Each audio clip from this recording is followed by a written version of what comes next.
الرحیم. ډیر قدرمن رایون او مشران قوم، ځوانان او کشران، السلام علیکم. ټولو نوال خو زه المهدي سټوډنټس فیډریشن ځوانانو ته خراج تحسین پیش کوم چې یوه داسې معاشرې کې چې هغې معاشرې کې د منشیاتو برمار دی او داسې معاشرې کې هغوی لګیا دي خپلو بچیو خپلو ځوانانو ته تعلیم ورکوي او تربیات ورکوي، یقینا هغه قابل تحسین دي. یو مشهور امام خمینی قول دی چې هغه بار بار منبرونه ذکر کیږي چې تعلیم نه بغیر تربیات او تربیات نه بغیر تعلیم هغه بې مقصده دی. یو زه دینه مخکې کې د شي مون دلته خبره کړې وي چې مو یو ایجوکیشن یو ټیم سریلانکا ته لاړو چې سریلانکا یقینا زمونه ډیر هغه دنیا کې ډیر بیکورډ دي. هلته لاړو نه یوه سکول کالج ته یونیورسټۍ ته لاړو نه هلته انسپیکشن کولو ټول سکول کې وګرځېده یو شای چیک کړو خو راغلو چې کله پرنسپل صاحب پیس کې کېناستو نو پرنسپل ورته وویل چې ته خو ټول یې مو سکول چیک کړو خو یو شای د نه پاتې شو چې یمو کانټین ته نه وکړو چیک سره د یمو کانټین څه نظام دی. چې کله هغه کانټین ته لاړو هلته یې ولیده چې هلته دوکاندار نشته کانټین کې. پوښتنه یې وکړه چې د دوکان چلوي څوک؟ هغه ورته وویل چې دلته موږ دوکان چلولو لپاره دوکاندار نشته بلکې موږ وړکو تربیات داسې کړی دی چې هغه خپله راشي لسګون واچي 10 روپیو کوم شای دی هغه واخلي او بکسې کې لسګون واچي هغه لوړ شي موږ ته دي وایي چې نه دلته یې دوکاندار څه ضرورت نشته. نو موږ خپل ځانو ته سترګې وغړوو چې موږ دې باوجود چې موږ مسلمان یو، تعلیم شته، علمای کرام شته او موږ خپلو سکولو کې څوری بچیو تربیات کړی دی او یو کانټین کې که موږ ته یو دوکاندار نه وي هغه کانټین به موږ ته څنګه چلوو؟ نو تربیات همداسې یوه بله خبره چې یوه ځای کې یو ټیسټ و چې هغه به بچیو نه کوم قابل بچي وو هغوی نه به پوښتنه کول چې ته که د تعلیم وکړې ته به څه شی جوړېږي؟ نو جواب کې به چا ورته ویله چې زه به ډاکټر جوړېږم، چا به ورته ویله چې زه انجینیر جوړېږم، چا به ورته ویله چې زه پایلټ جوړېږم. خو یو بچی اوس هغه ورته وویله چې زه به ټولو نوال ښه انسان جوړېږم. نه هغه بچی ټولو نه کوم انعام و مغ بچي ته میلاو شو ویلې چې که یو انسان ښه انسان جوړ شي نو هغه به بیا ښه ډاکټر جوړېږي، هغه به بیا ښه لیکچرر جوړېږي، هغه به بیا ښه عالم جوړېږي. که چېرې یو انسان ښه انسان نه دی جوړ شوی ما په خیال نه بیا هغه ښه ډاکټر جوړېدای شي، نه ښه عالم جوړېدای شي، نه ښه انجینیر جوړېدای شي، نه ښه بیا استاد جوړېدای شي. نه تعلیم سه سم په کار دی چې موږ ته تربیات وي. بله یوه خبره کوم، هغه صاحب غوی نه موافي غواړم او نه یم خبر چې زه خبره ټیک کوم یا ټیک نه کوم. خو یاسر سره همه اوسه هرې به یې ته ویله چې د مقررینو کې چې زه یاسر سره ډېر پین یم چې هغه کوم تقریرونه دي زه اکثر قسم ما ډېر خوښ وي. نه خبره مې دا کوله چې اکثر یې علمای کرامه بلکې شرعي مسله دی چې کومې مو بچي دي هغه معصوم وي هغوی ته ګناه نشي لګای. یعنی هغه که کم عمر کې وي هغه بچي وي هغوی که لمونځ ونې پارس نه دی، روژه ونې پارس نه دی، که بله یوه نیمه غلطي ونه وشي نو هغوی ته هغه ګناه نشي لیکای. خو یوه ګناه داسې دی ما په خیال بلکې ما چا نه اورېدلي دي، ما نه په ویر دي چې ما چا نه اورېدلي دي چې کوم واړه بچي دي هغوی ته یوه داسې ګناه شته چې هغه بچي ته لیکای شي، هغه یې سبق نوی نه دی. چې کوم وړوکی بچی که هغه لمونځ ونې پارس نه دی، روژه ونې پارس نه دی، خو کم از کم چې سکول ته ځي او هغه سبق نه یایي، هغه سټډي نه کوي، ما په خیال چې دا ګناه هغه واړه بچي ته لیکای شي. نو زه وړو بچیو ته داسې وایم چې تاسې به معصوم وئ، خو دا یوه ګناه دی چې تاسې نه پلار ډېرې غریبانۍ کې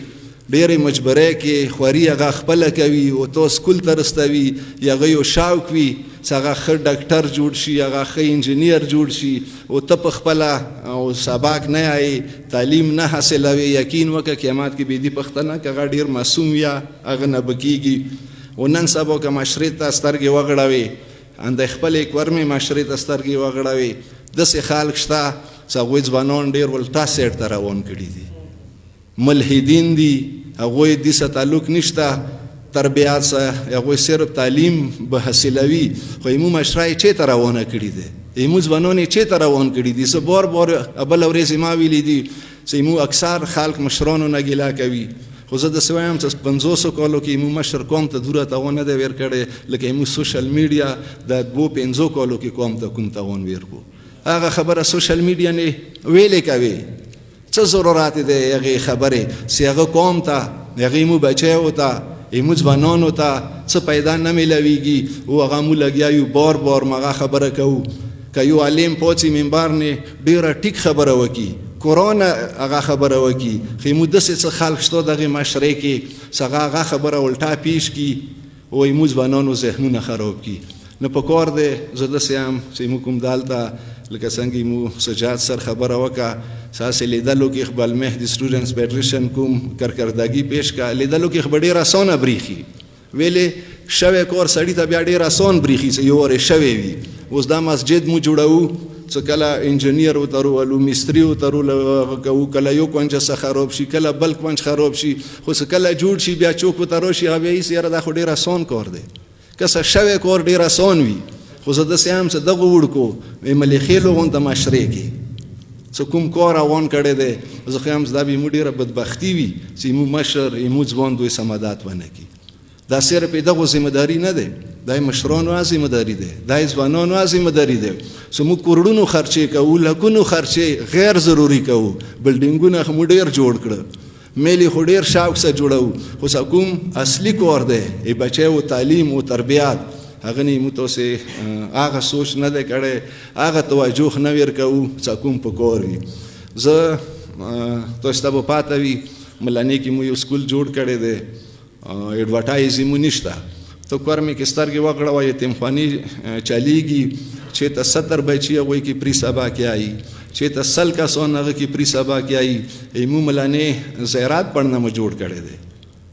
هغه کې کم از کم نن ورځې بعد 200 بچي هغه شهداو بچي دي، هغه بچي دي چې هغه غریبانې وجې نه تعلیم نشي کوی، هغوی ته مو تعلیم ورکوو. شکر الحمدلله تقریبا 1000 نه زیاتې مو تعداد ملانې کې که انده حساب ورته وکړې چې دا 1000 بچي که مو کوخسار پبلیک سکول ته رسولی، که مو بل په هغوی نه به کرایي څوره خرچې کېږي. نو زه داسې هم ریکویسټ کوم ملیخیل قوم ته، ما مخکې دغه سټیج نه خبره کړې ده چې د ملیخیل ما ته دویم کور بریښي، دلته چې زر څو ما ته چوک نوي نه بریښي چې زه یوه نوي کلي ته لاړ یم، بلکې زه هم چې زه دویمې خونې ته راغلی یم. نو دغو ټولو ملیخیلو ته زه دا سوال کوم چې دغو بچی اوسه مدد وکړئ وي چې کله چوک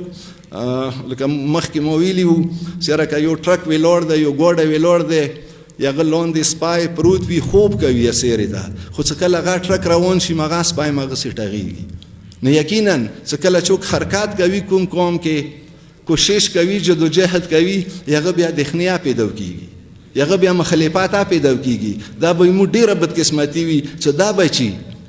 چې هغه ډېر کم عمرونه دي هغوی لګیا دي د قوم کې ایجوکیشن غونته مهم شینی کار کوي او بیا هغه څه چې مو ته ونه کوي، مو خیال چې بیا د قوم سه د بچي سه خپل وریاره سه خپل زوی سه بیا مو خیانت کوو. چونکې ما بیړه دی هلته مو مخکې یو پروګرام یې ښی و، ما ته خو دا پته نه وه چې دا پروګرام به دوره اوږدېږي.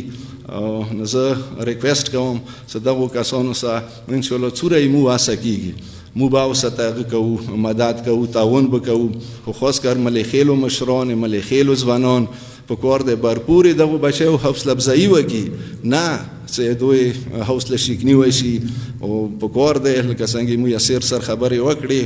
چې مو یونیورسټیو کې وړکي دي، شکر الحمدلله. ملیخیلا اوس هغه شی نه دي چې تعلیم ورکړي نشته، مو ته پاته دی چې بهر میډیکل کې دوی سټوډنټیان شته، انجینیرینګ کې شته، هغوی څه چټیانې نه راشي. په کار دی چې د قوم ته لکه څنګه المهدي سټوډنټس فیډریشن په نامې یو تنظیم یې ویر کړو او نور پارس مشرانو دی چې دوی سمادات وکړي. ډېره مهرباني، شکریه، والسلام علیکم ورحمت الله.